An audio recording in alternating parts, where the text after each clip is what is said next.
Good morning. Nako diri kay sa Picasa Agri Eco and Honeybee Learning Center sa New Bohol ni. Sa New Bohol, Purok 5, New Bohol. Manimporma sa ko ni siya. Torta mo dire.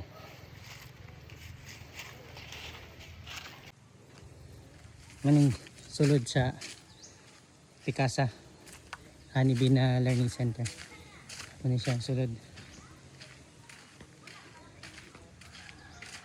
Atong training center ni sir. Tapos nabo siya training center dito.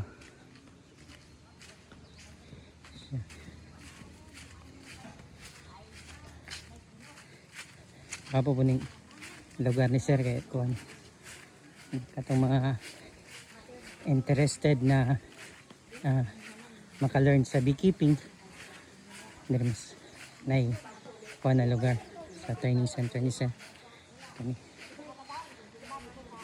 Nay ongoing po na nag-training karon kay sir man dili ta pwede sulod dito kay nagkuan pa sila man siya yung lugar ni Sir Picasa.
British story sa learning site na to.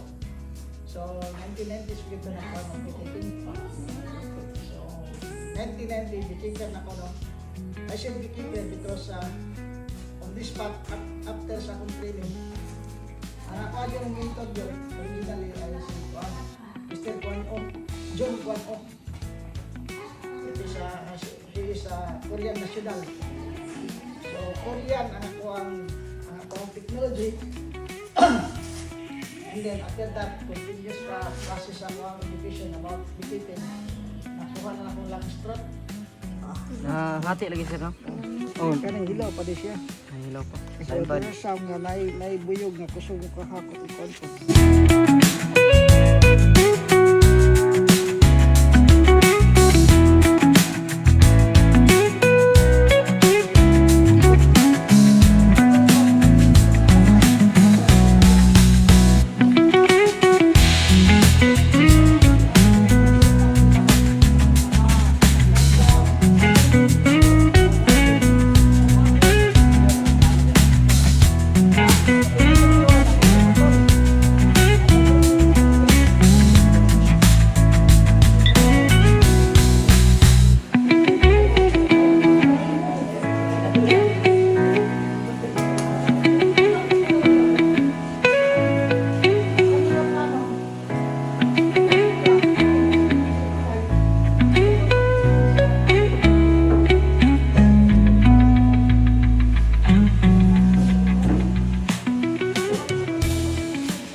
Yes no, salamat sa pagtanaw sa tuang tour sa lugar ni Sir Picasa sa iyang training center.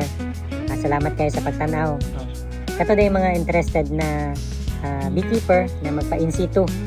Pwede ta magpa-in situ kay Sir, pwede ta magpa-assess. Kaya manay good news. Kay pwede na ta sa TESDA, pwede na ta sa in situ na magpa assessment kay Sir Picasa. And bali siguro next month or early next year pwede na. Sa karon busy pa si Sir karon, pero mapaingon niya sa kuha na good news na kita pa ang una diri sa Mindanao ug sa Visayas ang pwede na pa-assess kay Sir sa NCT. And kato po mga interested na mga mga curious lang sa beekeeper, sa trabaho ng beekeeper, kontak ka lang si Sir kung gusto mo training about sa yaha, sa beekeeping. Kontak ka lang si Sir na welcome ka siya sa training center para sa inyo.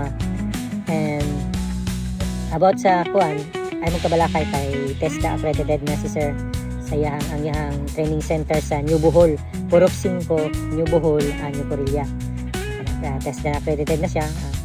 So maka-happy no as gikan kay Sir Picasa gikan sa Oriental Bee Farm way back 2014.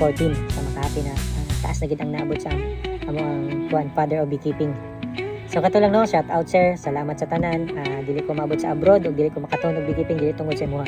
So salamat kayo. Salamat po sa nagtanaw and happy beekeeping. God bless.